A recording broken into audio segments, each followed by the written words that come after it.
And furthermore, given its ambitions, Beijing will continue to use its military forces to intimidate its neighbors and to shape the region's actions in accordance with the PRC's priorities, most obviously in relation to Taiwan as the PRC presses for unification.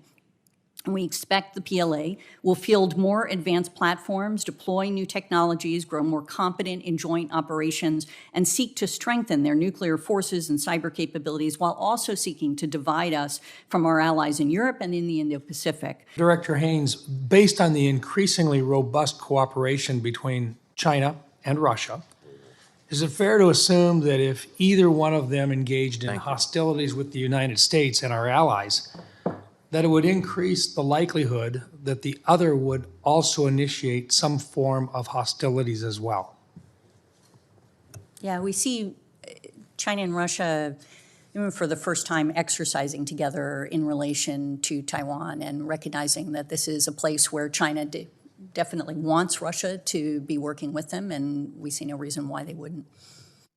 General Cruz, in your professional military opinion, is the department taking into consideration this increased cooperation between Russia and China when it comes to identifying joint force requirements? I think the department is concerned, has been for a while, and then what we've seen over the last 2 years has caused the department to relook at its analysis and become even more concerned about what are our joint force requirements in an environment where, as discussed, we would anticipate even if Russia and China and a military force are not interoperable, they would certainly be cooperative, and we would need to take that into account in force structure and planning. I'll just address this to both of you then.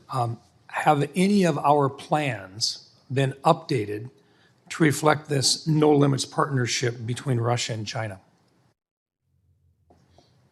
I think what I'd say is from a departmental perspective, our planning process is a multi-year process, starting with what the threat looks like, and then how do we step through a fairly intensive vetting of what kind of operations we might want to conduct.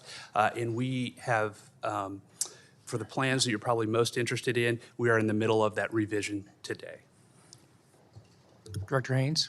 Yeah, and I would say, I mean, we've produced quite a bit of analytic material, I think a lot of which you have read, that indicates this increasing cooperation and the no limits partnership, as you say, but just across really every sector of society, political, economic, military, technological, and so on. And so that is something that our understanding is prompting new planning across the government in many respects.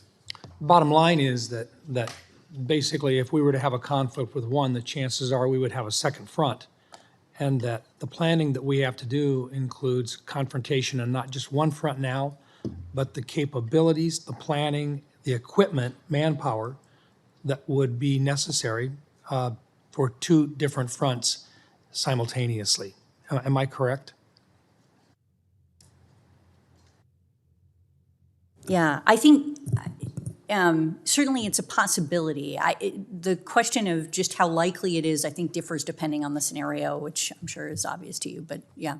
A greater possibility now than what it was 2 or 3 years ago, though.